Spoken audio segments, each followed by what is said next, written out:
agradecimento. Todos nós que somos acadêmicos ficamos muito nervosos e tensos quando subimos aqui, ou até mesmo no momento do preparo. E eu queria agradecer as pessoas que vieram nos homenagear, não só a mim. Aqui eu tenho gestora, eu tenho esposo, eu tenho filhos, eu tenho amigos, eu tenho aqueles que caminharam comigo as milhas passadas. E a todos vocês que vieram aqui assistir a algum dos meus colegas, muito obrigada por investir o seu tempo acreditando no nosso chamado. Glória a Deus. Eu me chamo Patrícia de Oliveira Ferreira, sou da turma do 3º período ministerial Manhã. O tipo do meu sermão é temático, o público-alvo é a igreja local em culto dominical. O tema é as marcas que existem por trás do propósito eterno da adoção.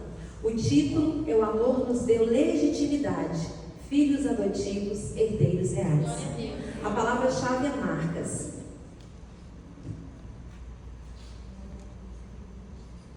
O texto base se encontra em Romanos 8,15. Pois vocês não receberam o espírito que os escravize, para novamente temerem, mas receberam o espírito que os adota como filhos, por meio do qual clamamos, Abba, Pai. A carta aos Romanos foi escrita por Paulo em meados de 56 e 58 depois de Cristo. E essa carta foi direcionada aos judeus e aos gentios, que congregavam ali na mesma igreja. A questão é que eles enfrentavam muitas tensões por causa da lei mosaica. Irmãos, isso porque os judeus, eles prezavam muito pelo cumprimento das leis, das tradições, mas os gentios, eles estavam apenas aprendendo a viver pela fé em Cristo. Então Paulo, para terminar com isso, ele diz assim: todos pecaram, judeus pecaram, gentios pecaram, e a justificação só vem por meio da fé em Cristo e não pelas obras da lei. Aí naquele momento Paulo então contrasta a vida na carne, que produz medo, que produz morte, com a vida no Espírito, que nos permite sermos feitos filhos de Deus. E no significado original da palavra, Paulo usa um termo muito profundo que é huiotesia, que quer dizer adoção como filho. E essa palavra é muito forte, porque quer dizer que legalmente nós fomos aceitos na família de Deus. Mas agora eu quero trazer para os dias atuais e refletir com você sobre algo que muito me impactou. Segundo o IBGE, no Brasil, cerca de 750 mil crianças por ano nascem sem o nome do pai na certidão, o que equivale em torno de 1 entre 4 nascimentos. E aí eu me pergunto, será que o problema da humanidade então é só mesmo a ausência biológica numa certidão?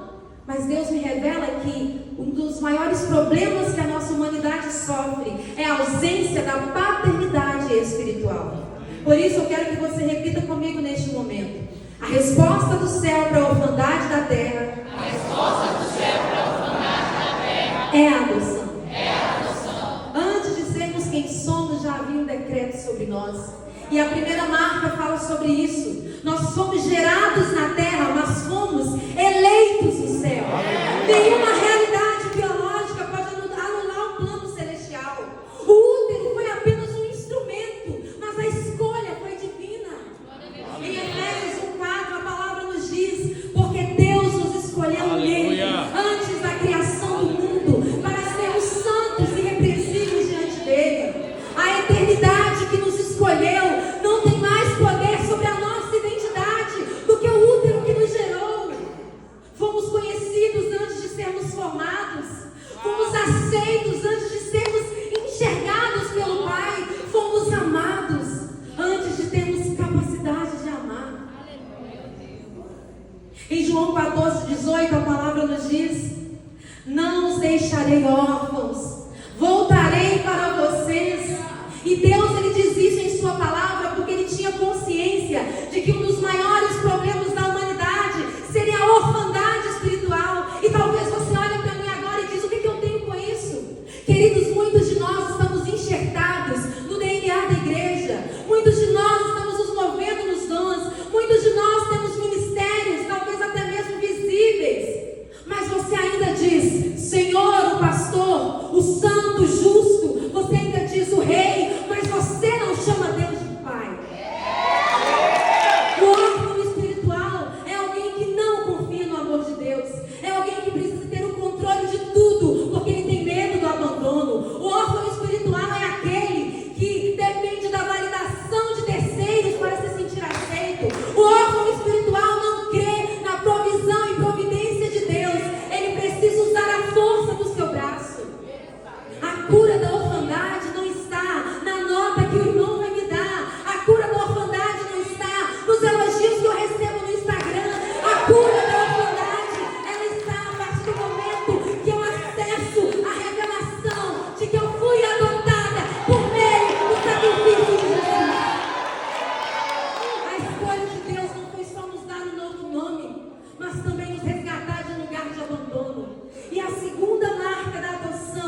co-herdeiros com Cristo.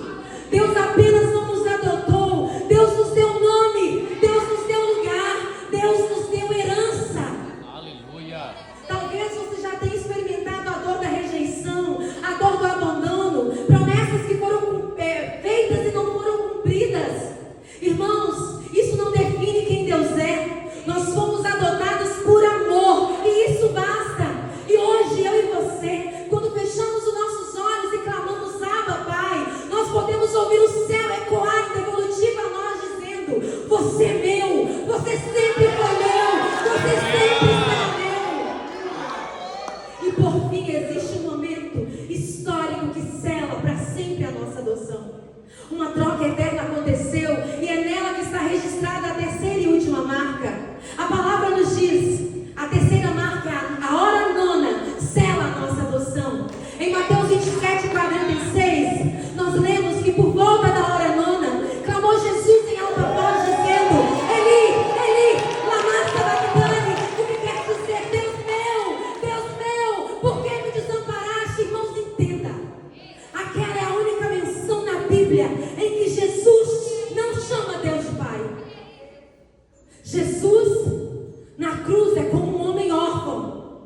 Jesus, ele levou sobre si não só as nossas dores, ele levou sobre si a nossa orfandade. No Novo Testamento nós temos cerca de 171 registros onde ele diz: Pai, Abba, Pai, Paizinho. Mas na cruz ele disse: Deus meu, por que me desamparaste? Ele assumiu a nossa culpa. Ele se sentiu abandonado para que eu e você jamais se sentisse assim. Na cultura romana havia uma prática muito comum chamada dias lúcicos, que é o dia da purificação. Então o pai, o patriarca daquela casa, recebia o filho nos braços e daria a ele o nome legítimo ou não. Esse ritual acontecia da seguinte forma: a mãe colocava o bebê no chão. Se o pai o pegasse, aquela criança receberia nome, identidade e pertencimento. Mas se o pai não recebesse aquele filho nos braços, aquela criança seria dada a própria sorte. Entenda comigo, de forma comparativa. Eu acabei de dizer que na hora nona, Jesus clamou: Deus meu, e Deus não pegou o filho nos braços. Ele se silenciou. Mas diferente da cultura romana, aquilo não quer dizer rejeição, nem abandono, mas o silêncio de Deus sela a adoção sobre a minha vida e a sua vida. Eu sei o que é sentir a dor da rejeição. Aos 6 meses de vida eu fui dada a adoção. Os meus progenitores me rejeitaram ainda no ventre materno. Eu nunca vi o meu pai biológico e nem sei se ele está vivo. Mas a palavra orfandade não determina a minha história, porque no tribunal da eternidade, Jesus Cristo, ele assume o lugar de órfão para que eu seja a filha amada. E talvez você está aqui sentado e está com a sua identidade ou com a sua legalidade, com a sua filiação debaixo de escombros. Mas eu quero te dizer que Jesus é especialista em revirar escombros. Eu quero concluir com vocês as marcas que nós citamos para que você jamais se esqueça que você é filho amado. Fomos gerados na terra, mas eleitos do céu. Fomos resgatados da orfandade para uma herança eterna. E na hora nona fomos selados com o espírito da adoção, podendo chamar o Pai de Abba, Pai. E eu quero parafrasear com você, como se fosse Jesus agora revirando esses escombros e dizendo: os meus olhos viram o seu embrião. Todos os dias determinados para você foram escritos no meu livro. Antes de qualquer deles existir, você não é mais órfão. Você tem pai.